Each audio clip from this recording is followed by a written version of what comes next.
मेघनाद से युद्ध करते हुए जब लक्ष्मण को शक्ति लग जाती है और हनुमान जी उनके लिए संजीवनी का पहाड़ लेकर लौट रहे होते हैं, तो बीच में अयोध्या में भरत जी उन्हें राक्षस समझकर बाण मारते हैं और हनुमान जी गिर जाते हैं।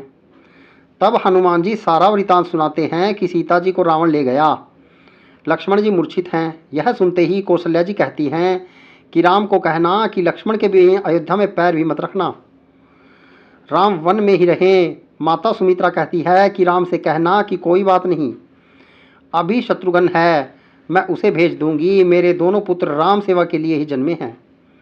माताओं का प्रेम देखकर हनुमान जी की आंखों में अश्रुधारा बह रही है, परंतु जब उन्हें उर्मिला जी को आते देखा तो सोचने लगे कि यह क्यों एकदम शांत और प्रसन्न खड़ी हैं।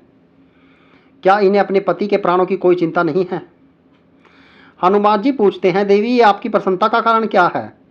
आपके पति के प्राण संकट में हैं। सूर्य उदित होते ही सूर्य कुल का दीपक बुझ जाएगा। उर्मिला जी का उत्तर सुनकर तीनों लोकों का कोई भी प्राणी उनकी वंदना किए बिना नहीं रह पाएगा। वे बोली, मेरा दीपक संकट में नहीं है, वो बुझ ही नहीं सकता। रही सूर्योदय की बात, तो आप चाहें तो कुछ दिन अयोध्या में विश्राम कर लीजिए, क्योंकि आपके वहाँ पहुँचे बिना सूर्य उदित हो ही नहीं सकता। आपने कहा कि प्रभु श्री राम मेरे पति को अपनी गोद में लेकर बैठे हैं।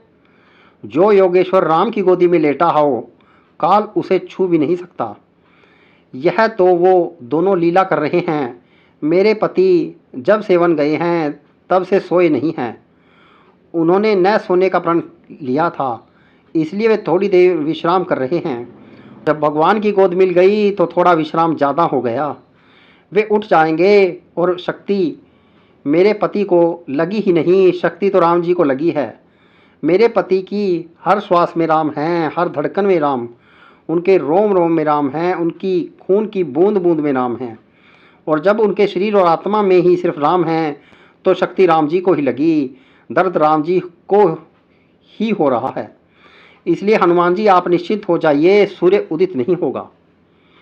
राम राज्य की नींव जनक की बेटियां ही थी, कभी सीता तो कभी उर्मिला। भगवान राम ने तो केवल राम राज्य का कलश स्थापित किया, परंतु वास्तव में राम राज्य इन सब के प्रेम, त्याग, समर्पण, बलिदान से ही आया। मित्रों, यह प्रसंग यदि आपको अच्छा लगे तो इसे शेयर जरूर कीजिएगा। जय श्री राम।